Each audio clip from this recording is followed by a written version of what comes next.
चलिए बच्चों, हैप्पी मकर संक्रांति। यहीं से स्टार्ट होती है न्यू वेव्स। जो सन है वो अपना डायरेक्शन चेंज करता है ना।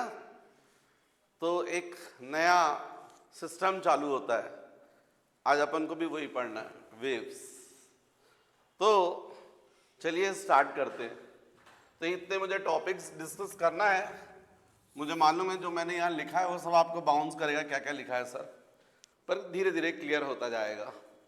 सबसे पहले मुझे बताना है तुम लोग को ट्रांसमिशन ऑफ एनर्जी। ये टी ऑफ ई लिखा है, इसका मतलब ट्रांसमिशन ऑफ एनर्जी।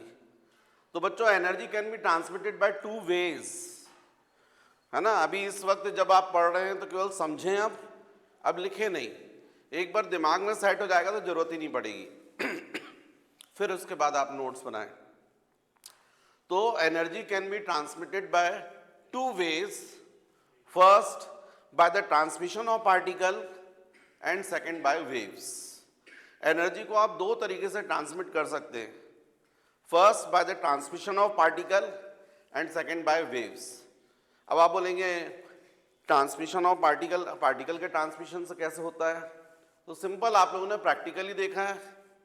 यदि कोई पत्थर उठाकर आपने फेंक के मारा और किसी के घर के खिड़की के कांच पर लग गया तो कांच फूट जाता है। वो कैसे फूटा कांच? सिंपल स्टोन था, जब आपने थ्रो किया तो आपने वर्क किया, वही वर्क कन्वर्ट हुआ किसमें? एनर्जी में। स्टोर हुआ किसमें? स्टोन में। और वो स्टोन ले जाकर कहाँ पर हिट किया है? ग्लास पर। वो क्रैक हो गया एक्सेस एनर्जी की वजह से। तो आपकी एनर्जी कहां तक ट्रांसमिट हुई है? उस ग्लास तक। तो इस तरीके से एनर्जी को ट्रांसमिट करते हैं, first bye transmission of particles. मैंने एक छोटा सा एग्जांपल दिया, बहुत ढेरों एग्जांपल हैं। आपको मालूम है रिवॉल्वर है, रिवॉल्वर में से यदि आप बुलेट फायर करते हो तो जो बुलेट चल रही है वो पार्टिकल है ना, जहां पर हिट करती है वहां एनर्जी पहुंच जाती है। शेर रहेगा तो वो भी बुलेट के गिर जाता है, मतलब एनर्जी ट्रांसमिट हुई है आपके पास से शेर तक। तो ये है एक्चुअली में एनर्जी का transmission by transmission of particle. Energy can be transmitted by two ways, first by the transmission of particle and second by waves. अब सेकंड बाय वेव्स कैसे होता है? तो बाय वेव्स, जैसे मान लीजिए अब जिसके घर की खिड़की का कांच आपने तोड़ दिया है और वो बाहर निकला और वहां से उसने जम से चिल्लाया और आप डर के मारे भागे, तो उसकी जो एनर्जी है, साउंड एनर्जी, वो आपके कान तक पड़ी और आपका मूवमेंट चालू हो गया। पता है पिटोगे अब तो, पर ये मैं मजाक कर रहा हूं। दूसरा जो है, जैसे आप बाहर धूप में खड़े हो जाते हैं तो आपको मालूम है आप गर्माहट, हीट महसूस करते हैं ना, तो वो सन से आप तक एनर्जी आ रही है ना। कैसे आ रही है? By transmission of waves. तो energy can be transmitted by two ways, first by the transmission of particle and second by waves. फिर बच्चों नेक्स्ट, टाइप्स ऑफ वेव्स। ये वेव्स के कौन से टाइप्स हैं? तो there are two types of waves, first electromagnetic waves and second mechanical waves. Electromagnetic waves आप लोग क्लास 12th में हैं, केवल समझने के लिए आप समझ लीजिएगा। Those waves for their propagation no medium required is called electromagnetic waves. ऐसी वेव्स जिनको प्रोपगेशंस के लिए मीडियम रिक्वायर्ड नहीं होता, वैक्यूम में से भी मूव कर सकती हैं, उनको हम बोलते हैं इलेक्ट्रोमैग्नेटिक वेव। और ऐसी वेव्स जिनको प्रोपगेशंस के लिए मीडियम रिक्वायर्ड होता है, मीडियम के बिना वो मूव ही नहीं कर सकती हैं, उनको अपन बोलते हैं mechanical waves. Those waves for their propagations medium is necessary is called mechanical waves. अब जैसे मैंने फर्स्ट आपको इलेक्ट्रोमैग्नेटिक वेव बोला, तो कौन कौन सी ऐसी वेव्स होती हैं? तो बच्चों ऐसी आप क्लास 12th में पढ़ेंगे, टोटल 7 वेव्स होती हैं जिनको इलेक्ट्रोमैग्नेटिक वेव्स बोलते हैं। उनमें से फर्स्ट होती है, मैं अच्छा याद भी ऐसे ही करना पड़ता है जिस सीक्वेंस में मैं बोल रहा हूँ, क्योंकि उसी सीक्वेंस में उनकी प्रॉपर्टी चेंज होती है। सबसे ज़्यादा एनर्जी होती है गामा रेज में, इलेक्ट्रोमैग्नेटिक वेव्स है, इसलिए सबसे पहले उसी को याद करते हैं, क्योंकि एनर्जी जिसकी ज़्यादा होती है उसकी फ्रीक्वेंसी भी ज़्यादा होती है। और ये सारी वेव्स की स्पीड कैसी होती है? सेम। जो लाइट की स्पीड होती है ना 3 × 10⁸ मीटर पर सेकेंड, उसी स्पीड से मूव करती है। और एक रिलेशन है जब ये मैं बताने वाला हूँ, यहाँ लास्ट में लिखा मैंने v = n लैम्डा। तो जब v कांस्टेंट रहेगा ना तो v = n लैम्डा, तो डेफिनेटली n = v/λ। v यदि कांस्टेंट हो जाएगा तो n और लैम्डा में क्या रिलेशन होगा? Inversely proportional. मतलब जिसकी फ्रीक्वेंसी मैक्सिमम होगी उसकी वेवलेंथ शॉर्ट होती है, तो जो गामा रेज होती है उनकी वेवलेंथ सबसे कम होती है। तो इसलिए वो याद करने के लिए अच्छा सीक्वेंस होता है। अभी चलिए छोड़िएगा वो पूरा 12th में आपको पूरा देखेंगे आप लोग, पर अभी मैं आपको बता दूं फर्स्ट गामा रेज, ये इलेक्ट्रोमैग्नेटिक वेव्स है। सेकंड एक्स रेज है ना, जब हड्डी टूट जाती है तो एक्सरे करवाया जाता है ना, वही एक्स रेज। हाँ, UV rays, ultraviolet rays, visible light, right, fourth visible light. फिर इंफ्रारेड, वेरी गुड, सबसे ज़्यादा हीटिंग इफेक्ट इसी में होता है। फिर माइक्रोवेव्स और रेडियो वेव्स, वेरी गुड। मेरे पास यहाँ पर कुछ बच्चे बैठकर पढ़ रहे हैं, वो फटाफट नाम बता रहे हैं मुझे इलेक्ट्रोमैग्नेटिक वेव्स के। यदि 11th में रह के आप पूरे मुझे 12th की चीज़ें बता रहे हैं तो बहुत ही अच्छी बात है, तो वेरी गुड, वेरी गुड। और बच्चों जो वीडियो से पढ़ रहे हैं तो उनको मालूम है कि मैंने अपने चैनल पर जो है कंप्लीट सिलेबस भी डाला हुआ है क्लास 12 का, राइट। तो अभी जब आप लोग के 11th के एग्ज़ाम ख़त्म हो जाएंगे तो आप 12th की पढ़ाई चालू कर सकते हैं। हालांकि मैं लाइव क्लासेस लूँगा, अब मैं फिजिक्स, केमिस्ट्री, मैथ्स सब जो मेरे पास यहाँ क्लास रहेगा वही एक्चुअली में डायरेक्ट आप लोग भी बहुत दूर से पढ़ सकते हैं। जो बच्चे मेरे पास नहीं आ सकते हैं उनके लिए अच्छा है, लेकिन जो आ सकते हैं उनके लिए बेटर है ऑफलाइन क्लास है, क्योंकि ये बैकअप प्लान के लिए रहेगा तो ठीक है, पर अब जो आ ही नहीं सकता तो वो क्या करेगा, तो वो ऑनलाइन पढ़ सकता है। तो बच्चों अभी जैसे मैंने बताया टाइप्स ऑफ वेव्स, तो फर्स्ट क्या बताया आपको? इलेक्ट्रोमैग्नेटिक वेव्स, और सेकंड क्या बताया? Mechanical waves. तो ये जो इलेक्ट्रोमैग्नेटिक वेव्स हैं डेफिनेटली इनको प्रोपगेशंस के लिए मीडियम रिक्वायर्ड नहीं होता, ये वैक्यूम से भी मूव कर सकती हैं। और आप लोग को मालूम है सन से लेके यहाँ तक लाइट आ रही है ना, और इंफ्रारेड रेज भी आ रही हैं, बाकी तो वो बीच में एब्जॉर्ब हो जाती है क्योंकि ओजोन लेयर वगैरह रहती है, ओजोन लेयर उसकी वजह से। तो आप जरा सोचें, लाइट जो है सन से यहाँ तक आ रही है तो पहले वैक्यूम से आ रही है, क्योंकि एटमॉस्फेयर तो एक लेवल तक है ना, 300 किलोमीटर हाइट तक है, उसके ऊपर तो वैक्यूम है। तो सन से लेके वो वैक्यूम से चलते हुए फिर एटमॉस्फेयर में एंटर कर रही है। मतलब इलेक्ट्रोमैग्नेटिक वेव्स जो है वो वैक्यूम से भी मूव कर सकती हैं और मीडियम से भी मूव कर सकती हैं, लेकिन मैकेनिकल वेव्स जो है वो वैक्यूम में मूव नहीं कर सकती। उनको मूव करने के लिए मीडियम रिक्वायर्ड है। मैकेनिकल वेव का एक एग्जांपल जैसे मैं बोलूं साउंड वेव्स, जैसे इस वक्त मैं पढ़ा रहा हूं आपको, मेरी आवाज आपके कानों तक पहुंच रही है। कैसे पहुंच रही है? With the help of sound waves. ये कहाँ चल रही है? मीडियम है, इसलिए यहाँ पर एयर है इसलिए मैं बोल रहा हूं और आप सुन रहे हैं।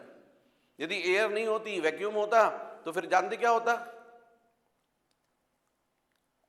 बस मेरा मुंह चलता, आपको मुंह चलता हुआ सुनाई देता, आवाज सुनाई नहीं देती, क्योंकि ये साउंड वेव्स को मूव करने के लिए क्या चाहिए?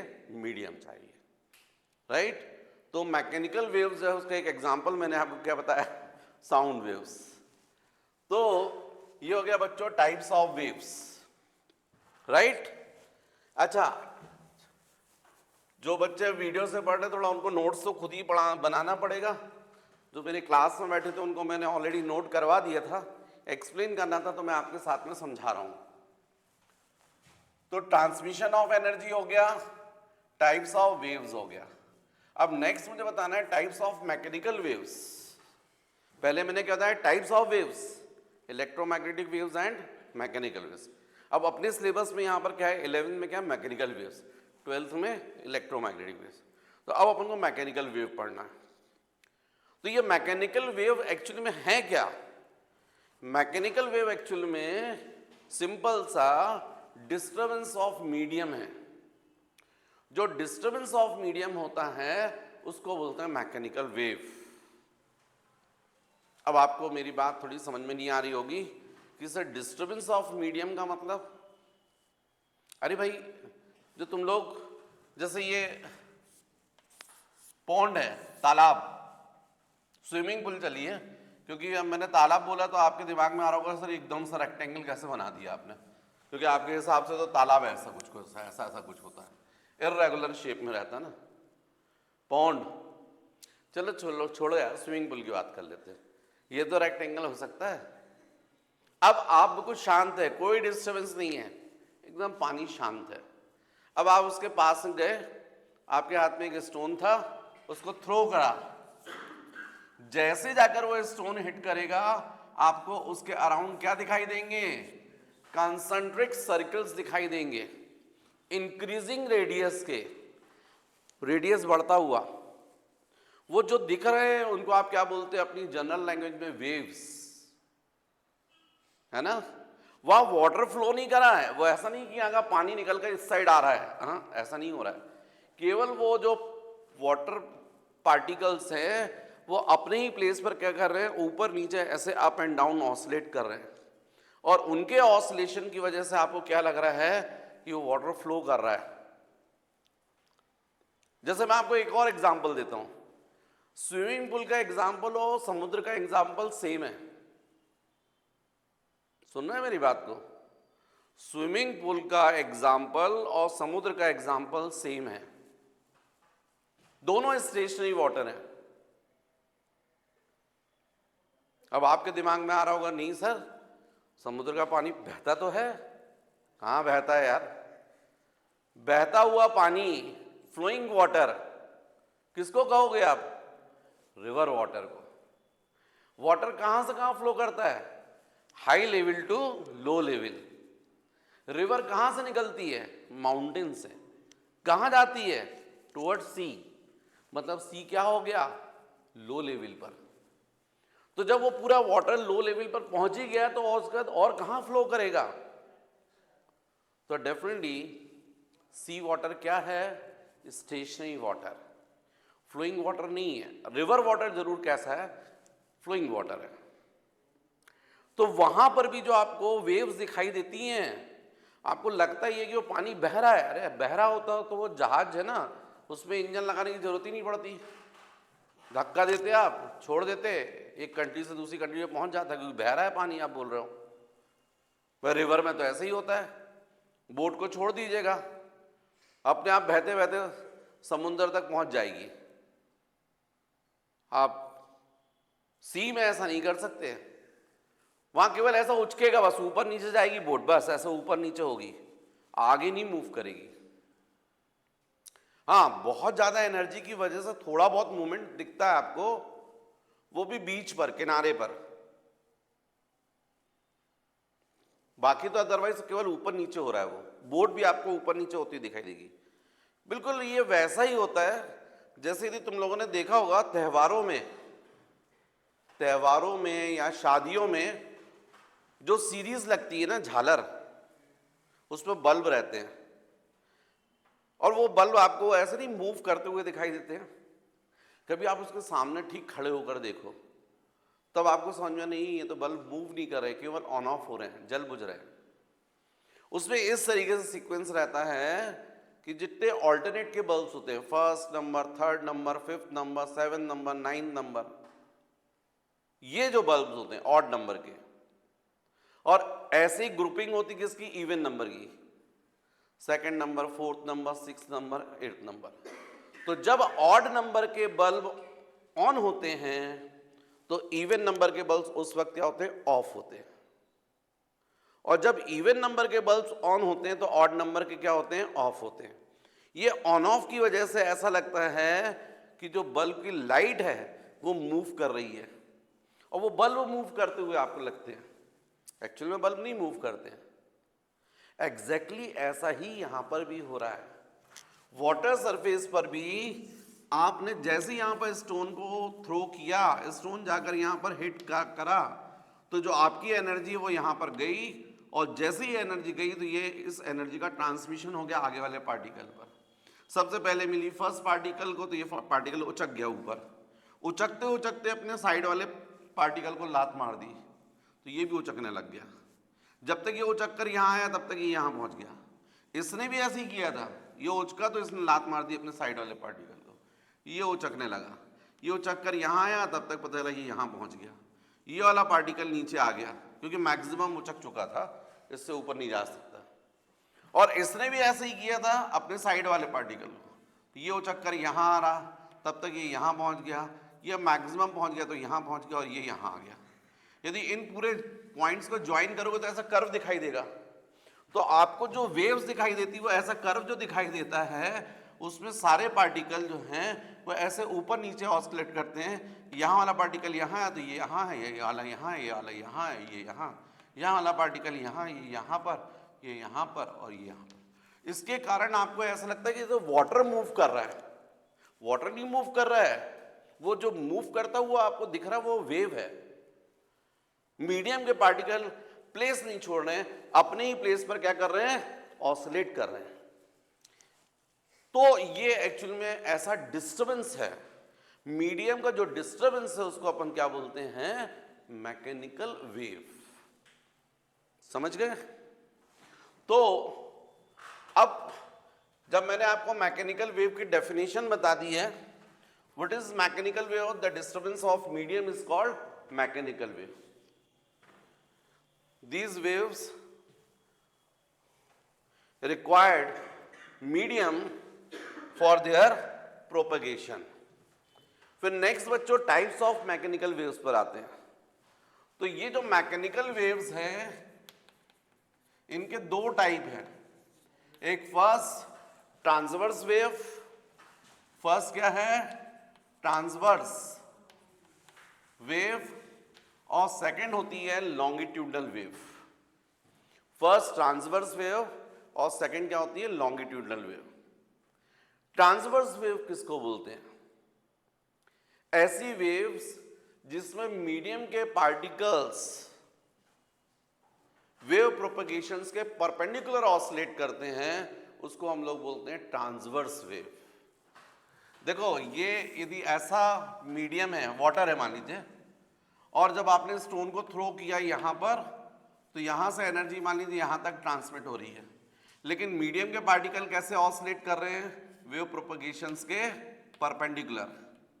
समझ रहे बात, ऐसा ऊपर नीचे ऊपर नीचे ऊपर नीचे, ऐसा ऐसा वेव प्रोपगेशंस के परपेंडिकुलर। तो जो वेव फॉर्म होती है उसको अपन बोलते हैं ट्रांसवर्स वेव। आपको मैंने लिखवाया भी है, the waves in which the particle of the medium oscillates perpendicular to the propagation of wave is called transverse wave, ऐसा लिखवाया है। These waves transmit only those medium which have rigidity। ये waves केवल उसी मीडियम में propagate करती हैं जिन medium में रिजिडिटी होती, हार्डनेस होती है। और इसीलिए सॉलिड्स में और वाटर सरफेस पर ट्रांसवर्स वेव फॉर्म होती है। सॉलिड्स में और वाटर सरफेस पर। वाटर सरफेस हार्ड ही होता है। आप पानी के किनारे बैठ जाएं और ऐसे ऐसे ऐसे जैसे वो हाथ चलाएं यदि, हाँ ड्रम बजाते हैं वैसे बजा के देखिए, हाँ आपके हाथ लाल हो जाएंगे। जो स्विमिंग करते हैं और डाइवर्स होते हैं, जो ऊपर से उचक कूदते हैं, जब उनको ट्रेनिंग दी जाती है कि पानी में जब आपको कूदना है तो पानी को चीरते हुए जाना है, ऐसा ऐसा है, आपको कैसा एंगल बनाना है पानी में, ऐसा ऐसा ऐसे हाथ जो है ना, आपको ये सिर तो हाथ ऐसे, पैर ऐसे, और ये हाथ को आप ऐसा करो और इससे पानी को चीरते हुए इसमें कूदो। ऐसा बोलते हैं। यदि कोई मान लीजिए इस हाइट से कूदा, ऐसा ना कूदकर यदि ऐसा कूद गया तो उसको बहुत जोरदार चोट लग जाएगी सीने में, पानी से बहुत जोरदार चोट लग जाएगी उसको, राइट? तो क्यों? क्योंकि पानी में क्या होती है? रिजिडिटी होती है। तो रिजिड, राइट। तो जो ट्रांसवर्स वेव है ये केवल उन्हीं मीडियम में डेवलप होती है जिनमें हार्डनेस होती है, रिजिडिटी होती है। इसलिए ये कहां पर जनरेट होती है? वाटर सरफेस पर और सॉलिड्स पे। इसके अलावा बच्चों इनमें ट्रांसवर्स वेव जो है जब ये डेवलप होती है, आप उसको ऐसा देखोगे, वाटर सरफेस पर आपने देखा होगा तो इस टाइप की वेव्स। तो ये डायरेक्शन क्या हो गया? वेव प्रोपगेशन का। इसमें मीडियम के जो कुछ पार्टिकल्स किसी वक्त अपने मैक्सिमम डिस्प्लेसमेंट पर होते हैं, मैक्सिमम डिस्प्लेसमेंट में, मैक्सिमम पॉजिटिव डिस्प्लेसमेंट में होते हैं। देखो ये वाला पार्टिकल यहां आया है पर अभी थोड़ी देर बाद ऊपर चला जाएगा, ये भी यहां तक जाता है और नीचे आता है ऐसा। लेकिन जिस वक्त ये मैंने डायग्राम बनाया उस वक्त की सिचुएशन में यहां वाला पार्टिकल यहां पर है, यहां वाला पार्टिकल यहां पर है, यहां पर है। तो वो पार्टिकल जो मैक्सिमम पॉजिटिव डिस्प्लेसमेंट में होते हैं उनको बोलते हैं क्रेस्ट, CREST, क्रेस्ट। तो ये भी क्रेस्ट हो गया और ये भी क्रेस्ट हो गया। और जो पार्टिकल अपने मैक्सिमम नेगेटिव डिस्प्लेसमेंट में होते हैं उनको हम लोग बोलते हैं ट्रफ, ट्रफ, T से डिनोट करते हैं ये। तो इसमें ऑल्टरनेट में क्या बनते हैं? क्रेस्ट एंड ट्रफ बनते हैं। अब जो क्रेस्ट से क्रेस्ट या ट्रफ से ट्रफ, इनके बीच के डिस्टेंस को हम लोग बोलते हैं वेवलेंथ, लैम्डा से डिनोट करते हैं, lambda Greek letter. Distance between two successive crest और distance between two successive trough is called wavelength. Wavelength मतलब लेंथ ऑफ वन वेव। इसका मतलब यहां से लेके यहां तक की जो वेव है इसको क्या मानते हैं? एक कंप्लीट वेव। देखो जरा, आप जरा ध्यान से, ये यहां से लेके ऐसा, इसको अपन बोलते हैं, ये क्या हो गया? One complete wave. अब देखने में डायग्राम कितना खराब लग रहा है, तो इसलिए हम लोग क्या करते हैं, ये जो फिनिश हो रहा है इतने आगे ना करके यहां फिनिश करते हैं। अब आप इतने पहले फिनिश कर रहे हो और पूरी वेव बताना है आपको, तो जब इतने पहले फिनिश कर रहे हो तो इतने पहले ही आपको क्या करना पड़ेगा? स्टार्ट करना पड़ेगा। तो जनरली इसलिए वेव का जब डायग्राम आप लोग देखते हो तो ऐसा देखते हो, ऐसा। ये क्या हो गई? One wave. एक्चुअल में हमारे पास में डिफाइंड पॉइंट्स क्रेस्ट और ट्रफ है, उसके बेसिस पर इसको बोलते हैं distance between two successive crest और distance between two successive trough is called wavelength. पर जनरली आप लोग डायग्राम ऐसा देखते हो, कोई बात नहीं, ये भी चलेगा। ये वन वेव है ना।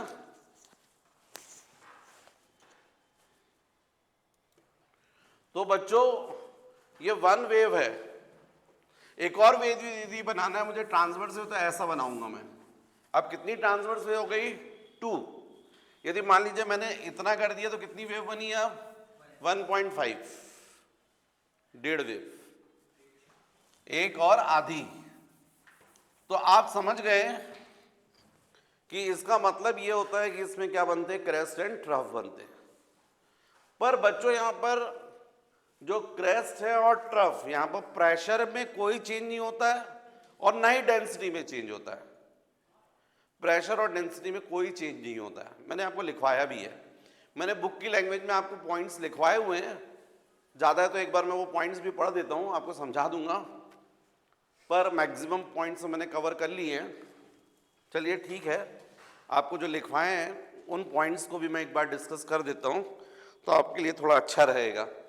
जो वीडियो से पढ़ रहे हैं उन बच्चों के लिए भी अच्छा हो जाएगा, वो भी चाहें तो आवाज़ को सुनते जाएं और पूरे ट्रांसवर्स वे के पॉइंट्स लिख सकते हैं। तो देखो बच्चों, फर्स्ट पॉइंट तो मैंने यही लिखवाया, particles of the medium vibrate perpendicular to the direction of propagation of wave, जो ऑलरेडी समझा चुका हूं मैं। Second, medium gets divided into crest and trough, वो भी समझा दिया मैंने। मीडियम जो है वो किस फॉर्म में फॉर्म हो रही है ट्रांसवर्स वेव, क्रेस्ट और ट्रफ के फॉर्म में। Distance between two consecutive crest और ट्रफ इज 1 वेवलेंथ, ये भी क्लियर हो गया। The transverse wave can be polarised, ये बच्चों पॉइंट्स जो है अभी फिलहाल रट लो, मैं नहीं समझा सकता हूं। ये पोलराइजेशन एक पूरी प्रोसेस है जो आप लोग को 12th में है। जब तक पोलराइजेशन नहीं समझ में आएगा कैसे समझ में आएगा, तो पॉइंट्स को रट लो। पर पोलराइजेशन प्रॉपर्टी जो होती केवल कौन शो करता है, ट्रांसवर्स वेव। और लाइट के साथ भी ऐसा ही हुआ था कि जो पोलराइजेशन प्रॉपर्टी है वो लाइट ने शो की, इसलिए फिर वो लाइट वेव्स को क्या माना गया है, ट्रांसवर्स वेव। जो क्वेश्चन भी बनता है वो पोलराइजेशन जब आप 12th में पढ़ेंगे तो आपको मेरी बात समझ में आएगी। अभी फिलहाल रट लो ये वाला point, the transverse wave can be polarised.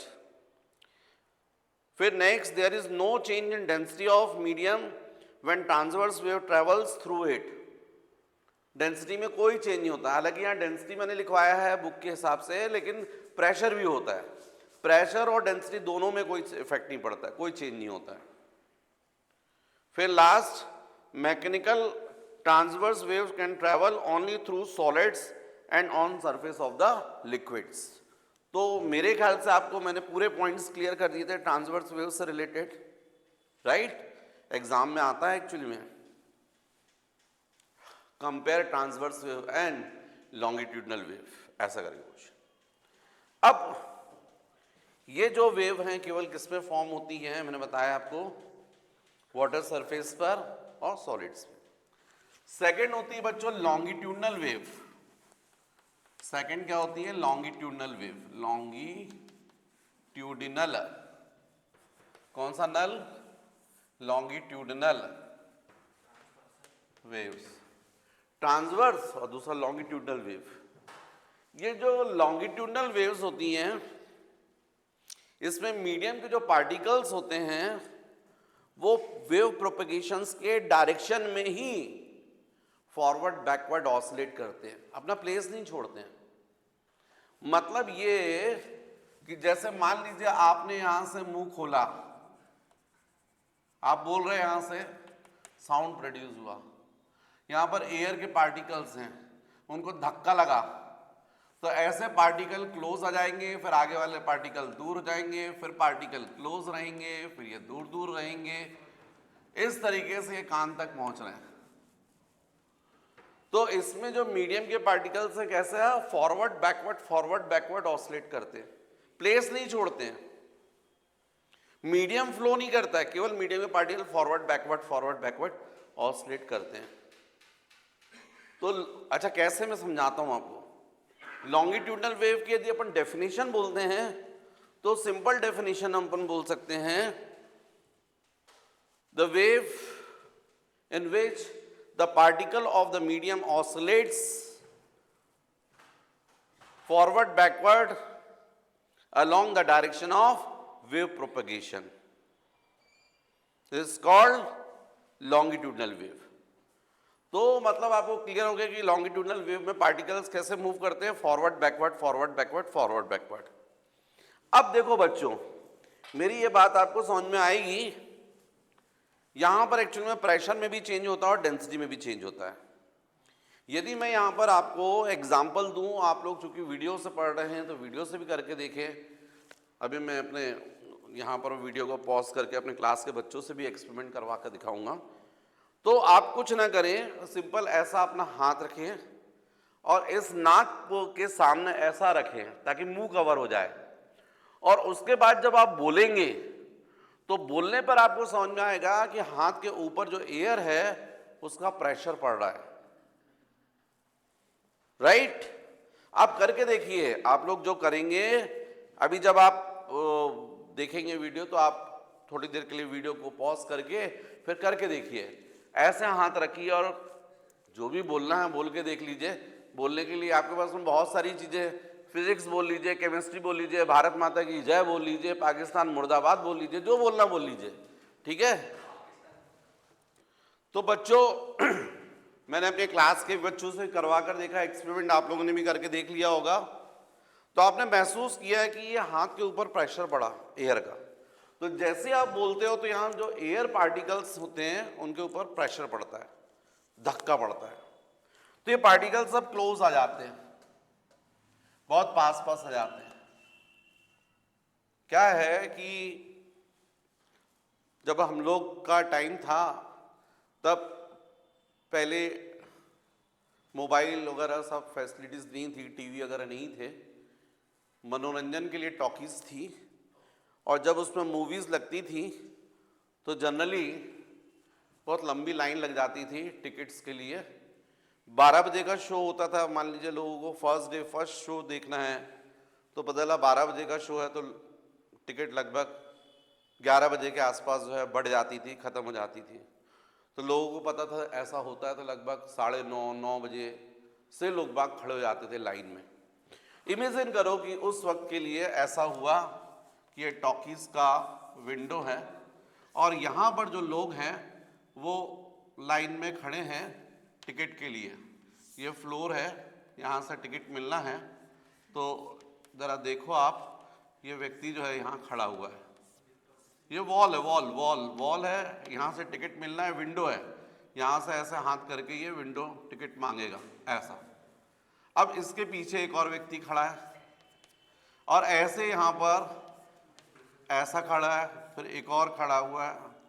मुझे नहीं मालूम, हो सकता है आप लोग कहीं दूसरी जगह भी ऐसी लाइनें देखते होंगे, मुझे ध्यान नहीं आ रहा, मुझे अपने समय की बात आ रही तो मैं याद दिला रहा हूँ।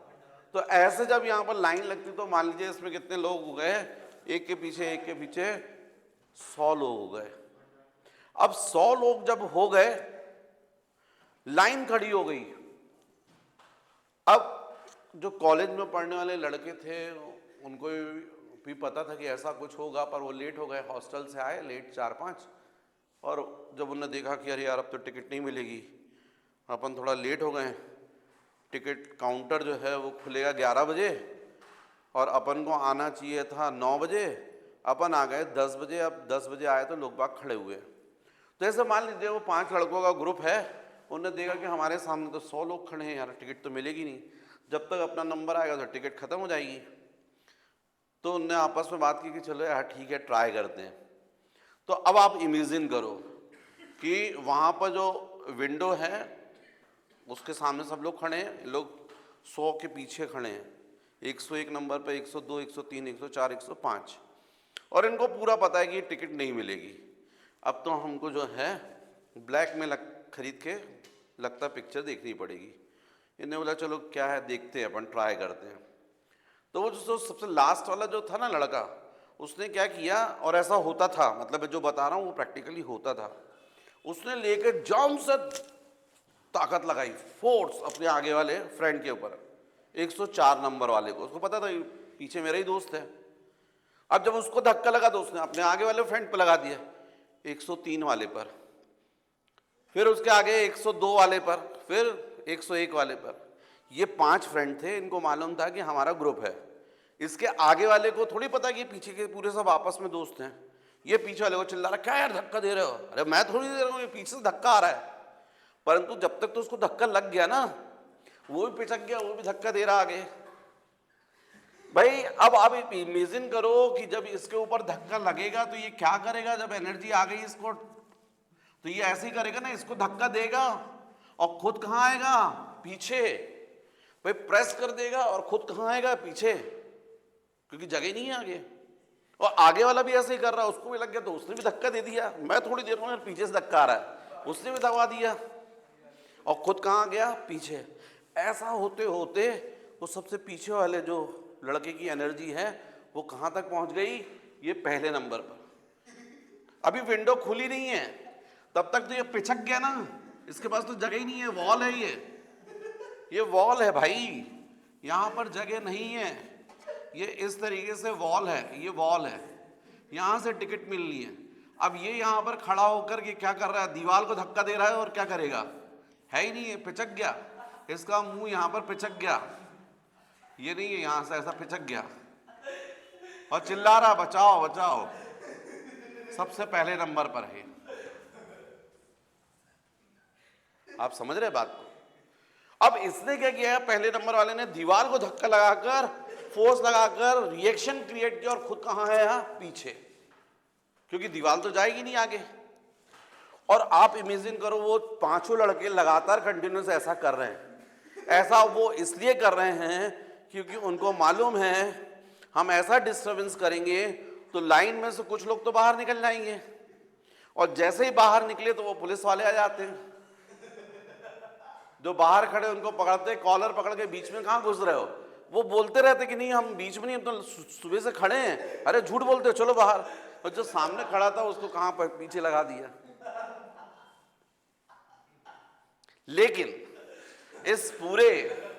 इस पूरे जो मैंने आपको जो बताया है,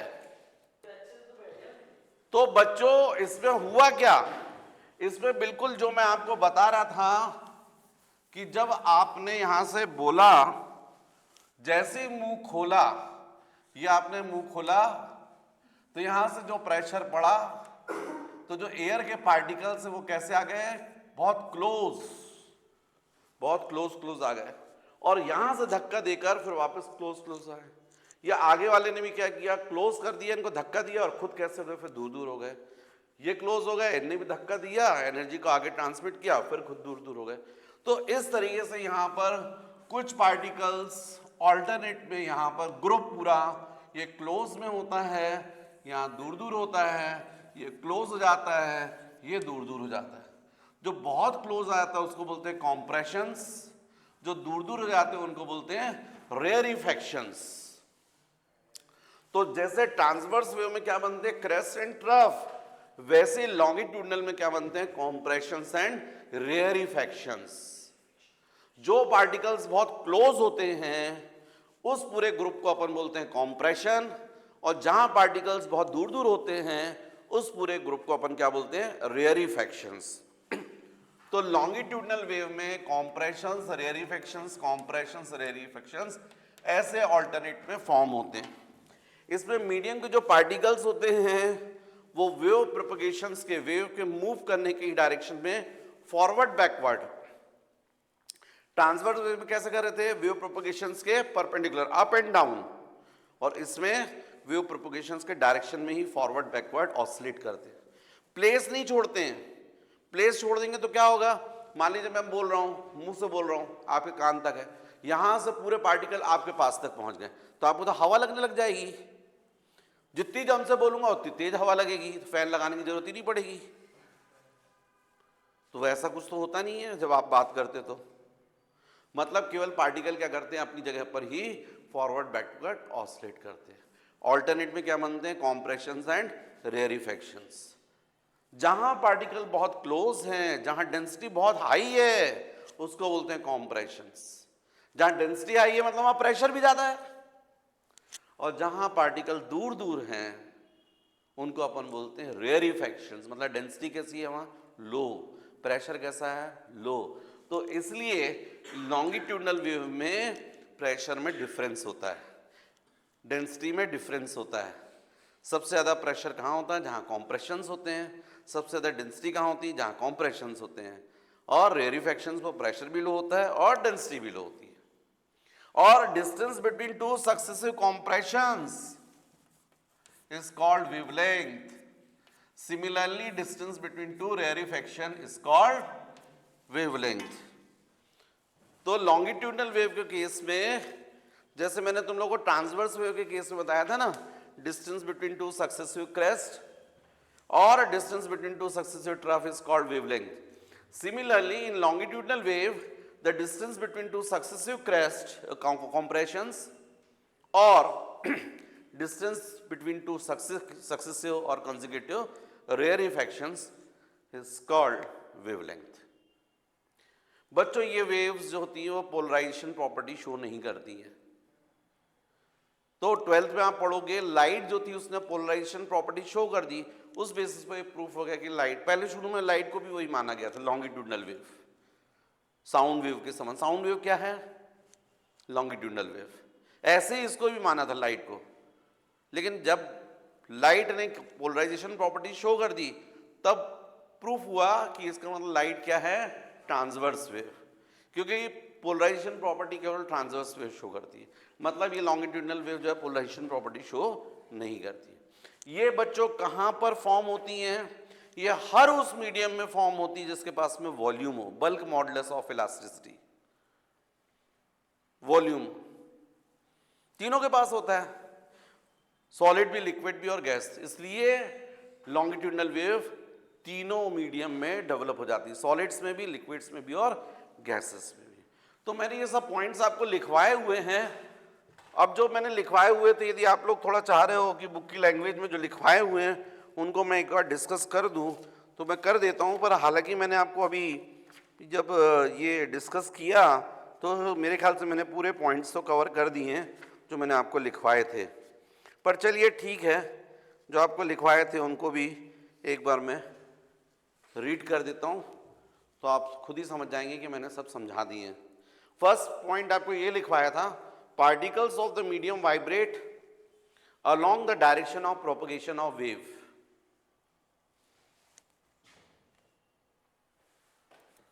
तो फर्स्ट पॉइंट क्या था? Particles of the medium vibrate along the direction of propagation of wave।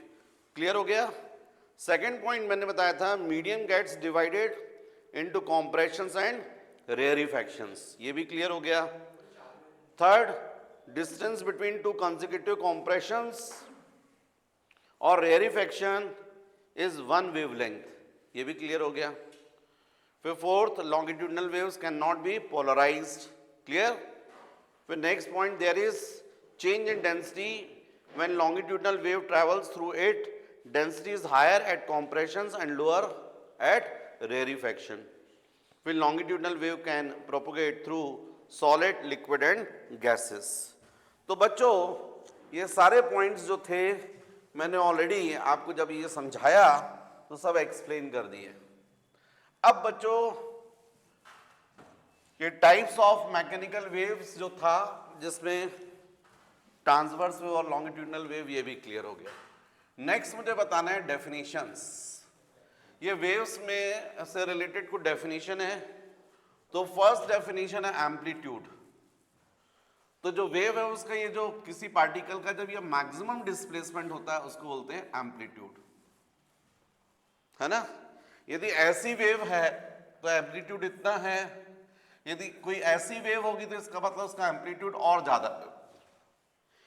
आगे चलकर आपको रिलेशन आएगा, intensity is directly proportional to amplitude square. मतलब जितना ज्यादा एम्पलीट्यूड होता है उतनी ज्यादा इंटेंसिटी हाई रहती है, मतलब उसमें उतनी ज्यादा एनर्जी रहती है।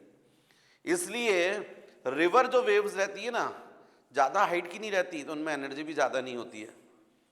हाँ, लेकिन समुद्र में जो वेव्स आती हैं उनकी हाइट ज्यादा रहती है तो उसमें एनर्जी बहुत ज्यादा रहती है। और जब सुनामी आती है तो वो तो वेव्स बहुत ज्यादा हाइट की रहती हैं, इसलिए उनकी इंटेंसिटी भी हाई रहती है, इसलिए एनर्जी भी ज्यादा रहती है, राइट। तो amplitude means the maximum displacement. ये भी एम्पलीट्यूड कहलाएगा और ये भी एम्पलीट्यूड कहलाएगा, चाहे पॉजिटिव बोलो चाहे नेगेटिव बोलो। एम्पलीट्यूड हमेशा न्यूमेरिकल वैल्यू लेते हैं। नेक्स्ट है time period, time taken to complete one oscillation. यहां पार्टिकल का पूरा वन ऑसिलेशन होता है, उतने में वेव भी अपना पूरा वन साइकिल कंप्लीट कर लेती है। फिर frequency, total number of waves पर सेकेंड इज कॉल्ड फ्रीक्वेंसी। मान लीजिए 1 सेकेंड में कितनी वेव फॉर्म हो रही है? 2, यहां से लेके यहां तक 1 और ये 1। तो आपसे पूछे जाए बताओ वेव फ्रीक्वेंसी कितनी, तो आप क्या बोलेंगे? 2। तो नंबर ऑफ वेव्स कंप्लीटेड पर सेकेंड इज कॉल्ड फ्रीक्वेंसी। तो एम्पलीट्यूड हो गया, टाइम पीरियड हो गया, फ्रीक्वेंसी हो गया। वेवलेंथ, वेवलेंथ मैंने आपको बताया, distance travelled by wave in one complete time period is called wavelength। distance traveled, मैंने बच्चों ये सब लिखवा दिया था आप लोग को, अब जो वीडियो से पढ़ रहे बच्चे उनको कैसे लिखवाऊंगा, तो उनको तो वीडियो की हेल्प से ही लिखनी पड़ेगी ना। तो मैंने ये डेफिनेशंस आपको लिखवाई हैं, तो आपने लिखा है वेवलेंथ की डेफिनेशन मैंने लिखवाई है आपको। It is the distance between two nearest particle of the medium which at any instant are vibrating at same phase. ये फेज का मतलब बच्चों जो होता है ना, अभी मैं आगे समझाऊंगा, पोजीशन होता है। जब सेम पोजीशन में जो पार्टिकल्स होते हैं ना, उनके बीच का जो डिस्टेंस होता है, नियरेस्ट पार्टिकल जो सेम फेज में हो, उनके बीच के डिस्टेंस को अपन बोलते हैं वेवलेंथ। जैसे आपने मान लीजिए यहां वाला पार्टिकल चुना, तो इसका नियरेस्ट पार्टिकल सेम फेज में यहां पर होगा, तो इसका मतलब ये भी क्या हो गई, वेवलेंथ। लेकिन अब चूंकि इस पॉइंट के लिए कोई नेम नहीं है, तो आप डेफिनेशन कैसे दोगे, इसलिए अपन क्या बोलते थे, distance between two successive crest. Crest तो अपन ने नाम दिया है। या फिर ऐसा भी होता है, वेवलेंथ के लिए ऐसा भी बोलते हैं, distance travelled by wave in complete one time period is called wavelength. फिर वेव नंबर जो होता है रेसिप्रोकल ऑफ वेवलेंथ 1/λ, इसको बोलते हैं वेव नंबर। फिर नेक्स्ट रिलेशन होता है relation between speed, frequency and wavelength. तो ये रिलेशन होता है बच्चों v is equal to n lambda, v is equal to n lambda. Next इसके बाद मुझे बताना है वेव स्पीड। ये जो वेव स्पीड हमने देखा है, ये तो डेफिनेशंस हो गई है। नेक्स्ट मुझे कॉन्सेप्ट करना है, क्लियर करना है आपको वेव स्पीड का।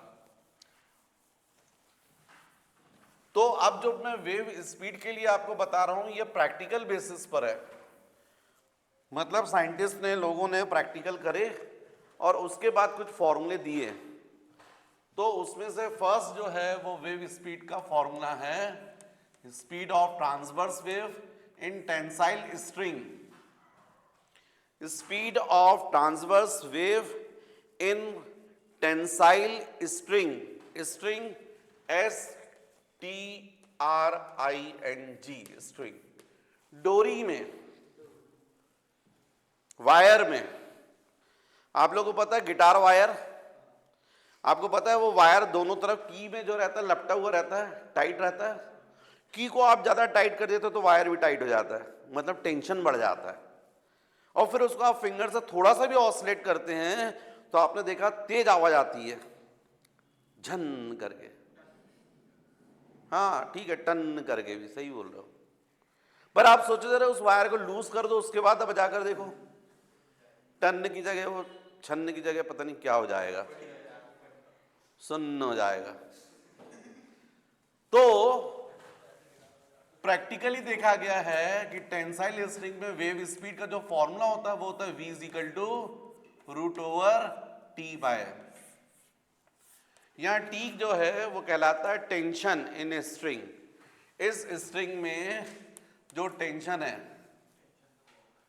और m जो होता है वो होता है मास पर यूनिट लेंथ, मतलब यूनिट लेंथ का मास। तो wave speed it is directly proportional to √T and wave speed it is inversely proportional to √m। ये प्रैक्टिकली देखा गया है, उस बेसिस पर ये फॉर्मूला बना है v is equal to √T/m। T मतलब टेंशन इन ए स्ट्रिंग। जितना ज्यादा टेंशन होता है वेव स्पीड उतनी हाई रहती है, और टेंशन कम होगा तो वेव स्पीड भी कैसी रहेगी, कम रहेगी।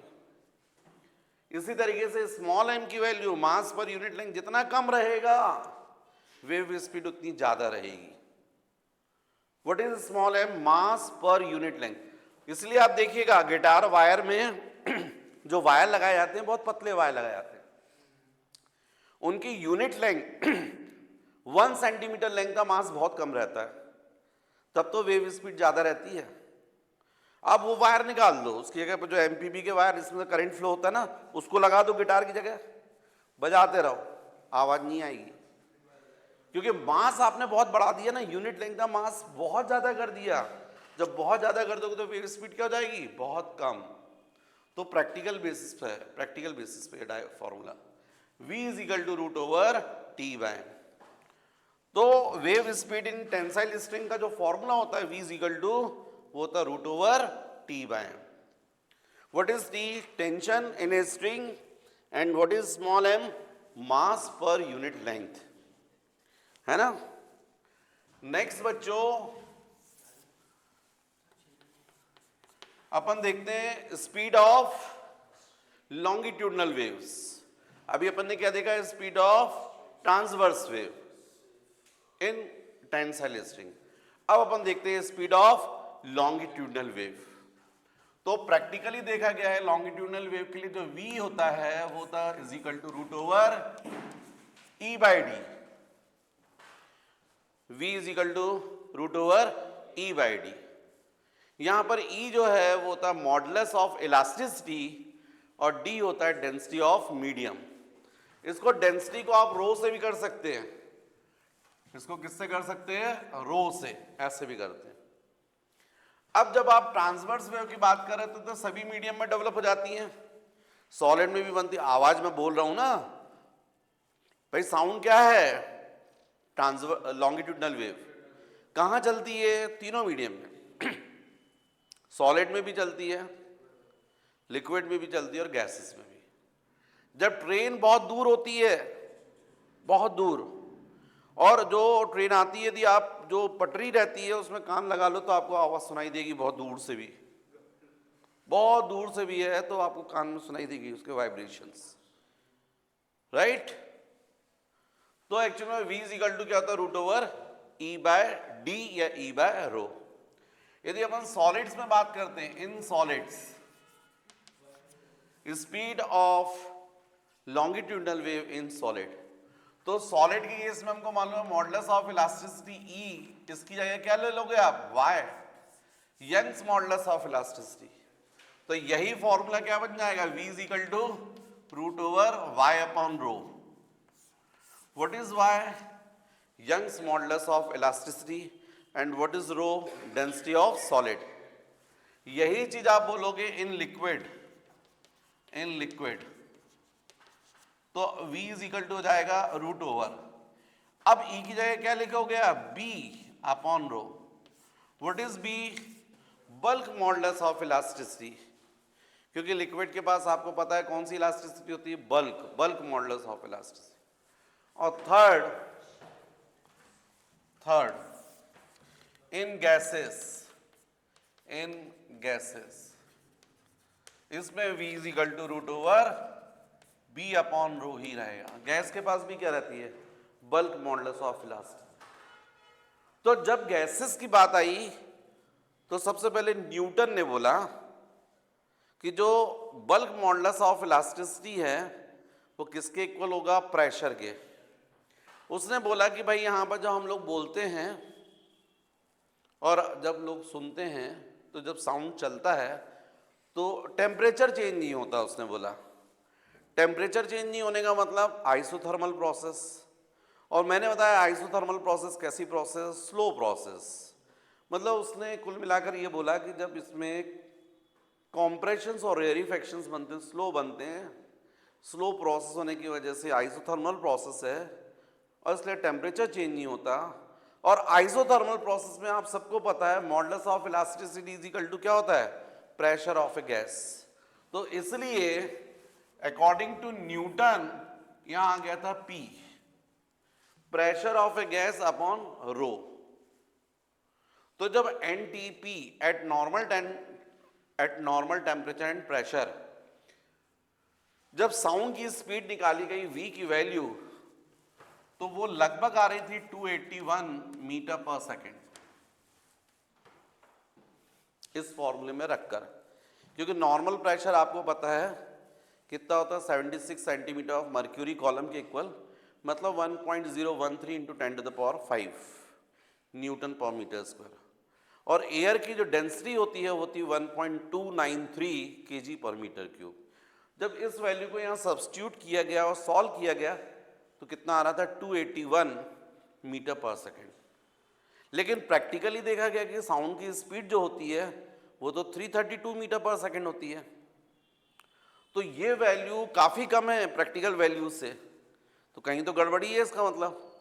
इसलिए फॉर्मूला जो था फेल हो गया. फिर बाद में लैपलेस ने करेक्शन किया कि न्यूटन जी जो बोल रहे हैं वो थोड़ा सा गलत बोल रहे हैं।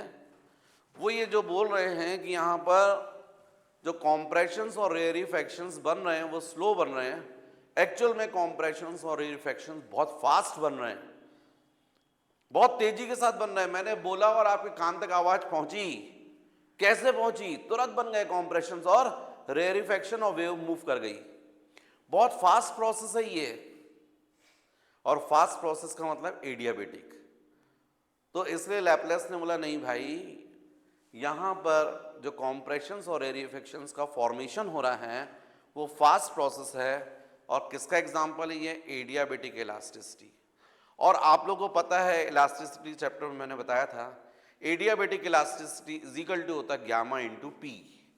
इसलिए उसने बोला कि V इज इक्वल टू क्या होगा? गामा पी बाय डी या गामा पी बाय रो। यहां गामा क्या होता है बच्चों? CP CV ratio. गामा क्या होता है? CP upon CV. What is CP? Specific heat of a gas at constant pressure. And what is CV? Specific heat of a gas at constant volume. और जब ये गामा की value यहां रखी गई 1.41 और फिर सॉल्व किया गया तो V की वैल्यू जो आ रही थी वो कितनी आ रही थी? 332 मीटर पर सेकेंड। मतलब जो प्रैक्टिकल वैल्यू उससे मैच कर गई, और इसलिए इस फॉर्मूले को मान लिया गया। लैपलेस करेक्शन कहलाता है ये। V is equal to root over gamma p by d. तो बच्चों ये मुझे थोड़ा सा आपको क्लियर करना था वेव स्पीड से related. Speed of transverse wave in tensile string, speed of longitudinal wave in solids, liquid and gases. अब नेक्स्ट अपन देखते हैं वो है PW, progressive wave. Progressive wave,